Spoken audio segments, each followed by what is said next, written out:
Surpasse-toi, Luffy.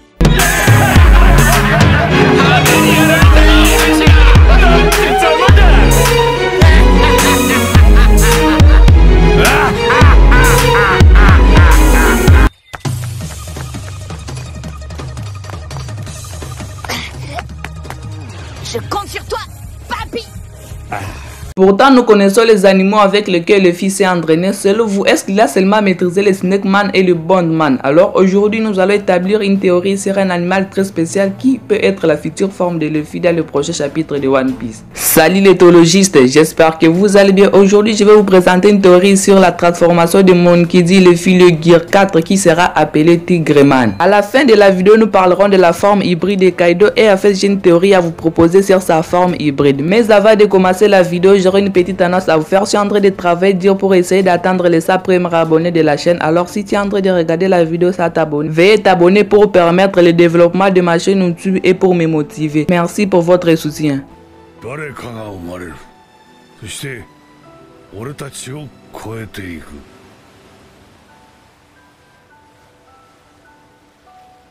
La nouvelle transformation de Luffy qui sera appelée le Gear 4 Tigreman. Pourquoi choisir le Tigreman? C'est ce que vous pouvez me dire. Mais en fait, c'est basé sur des raisons. Premièrement, parce que Luffy s'est entraîné avec les tigres. Et deuxièmement, parce que j'ai tiré la deuxième dans la mythologie japonaise. Alors, lâchez votre pouce bleu pour cette vidéo. Toutes les formes de Luffy du Gear 4 sont inspirées ou créées avec les animaux que Monkey D. Luffy a rencontrés sur Uzekaina. Et il y a en fait un tigre sur Uzekaina qui voudrait donc dire que Monkey D. Luffy a dû apprendre quelque chose sur le tigre. Pour disposer d'un ensemble complet de capacités lui permettant d'éliminer ses ennemis sur Uzekaina, Luffy aurait dû développer des techniques pour affronter les monstres volants, d'où la forme Bondman, et les monstres défensifs comme les tortues, la forme Tekkenman, ou les monstres rapides serpent ou la forme Snakeman, et les monstres mortels, le tigre, d'où la forme Tigreman. Il pourrait apprendre quelque chose sur ces animaux à l'air combattant. Bien sûr, Monkey D. Luffy a passé beaucoup d'années en train de s'entraîner et nous ne pouvons pas dire que pendant toutes ces années, il a dû maîtriser seulement des animaux. Non, Monkey D. Luffy s'est beaucoup entraîné, qui voudrait dire il a eu le temps de maîtriser tous ces animaux là. Alors pour réussir à maîtriser Kaido, Monkey D. Luffy va sortir un grand power-up, un power-up qui lui permettra de vaincre Kaido.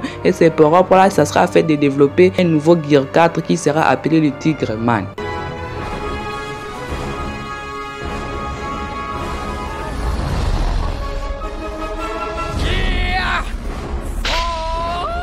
Si Luffy a sorti la forme Bondman versus Doflamingo, qui voudrait dire que Monkey D. Luffy a d'abord commencé à analyser Doflamingo, ses techniques, ses capacités. Même avec Katakuri, il a d'abord analysé puis voir les capacités de tout comprendre sur Katakuri, puis il a sorti la forme Snakeman. Bien sûr, avec Kaido, il va faire aussi la même chose, analyser et sortir une nouvelle forme, une forme qui sera assez très puissante pour réussir à vaincre Kaido. Bien sûr, pendant ce combat versus Kaido, nous verrons également Riley pour nous expliquer la forme, pour nous expliquer cette puissance là du Gear 4 Tigreman. Comme je vous l'ai dit, c'est basé en fait sur des théories. La première, je vous ai dit parce que Monkey D. Luffy s'est entraîné avec les tigres, et deuxièmement, c'est parce que la mythologie japonaise, les tigres et les dragons sont considérés comme égaux. Kaido étant un dragon, il serait donc approprié que Luffy vainque le dragon avec sa forme du Tigreman. En plus, je pense avec la forme Tigreman sera concentré sur la maîtrise parfaite du haki du roi. Comme le Snakeman était concentré sur les haki de l'observation, alors l'auteur tâchera de nous expliquer et de nous donner plusieurs informations sur les haki du roi. Pour ceux qui attendent Monkey D. Luffy avec un retour triomphal, arriver directement sur Onigashima et frapper directement Kaido et le combat est terminé par là, ne vous attendez pas à ce genre de combat. Attendez-vous à un combat qui sera vraiment époustouflant,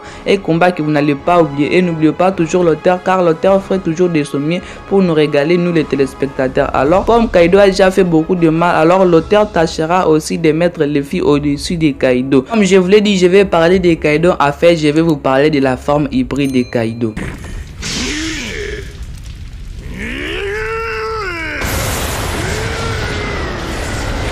La révélation qui est là sur la forme hybride de Kaido, c'est pour vous dire que ce n'est pas en fait la forme hybride finale de Kaido. Kaido nous cache sûrement une autre forme qui va être révélée dans le futur chapitre de One Piece. Pourquoi je vous dis cela? Parce que la forme hybride d'un personnage est souvent révélée à la fin d'un arc, à la fin des combats, pour faire un peu le beau du combat, pour montrer la puissance finale d'un adversaire. Mais là, Kaido a décidé de nous montrer sa forme hybride au milieu de l'arc Onigashima. Mais c'est ça le mystère. Pourquoi nous montrer sa forme finale alors qu'il peut l'a montré à la fin quand Monkey Luffy viendra le combattre à la fin, qui voudrait dire que c'est confirmé d'ailleurs je crois, et que Kaido nous cache une autre forme hybride, mais tout cela sera révélé lorsque Kaido va combattre Monkey D. Luffy. C'est la fin de la vidéo, c'est tout ce que je voulais vous proposer dans cette vidéo. On se retrouve très bientôt là pour parler d'autres vidéos. Ne croyez pas que j'ai oublié les grands gagnants et à fait Info Manga qui a été le premier à répondre correctement à ma question. Si tu es là, salut à toi. La question du jour, citez-moi seulement en zone commentaire 3 commandants le plus puissants dans One Piece. On se retrouve très bientôt là pour parler d'autres vidéos de One Piece. Ciao ciao à tous.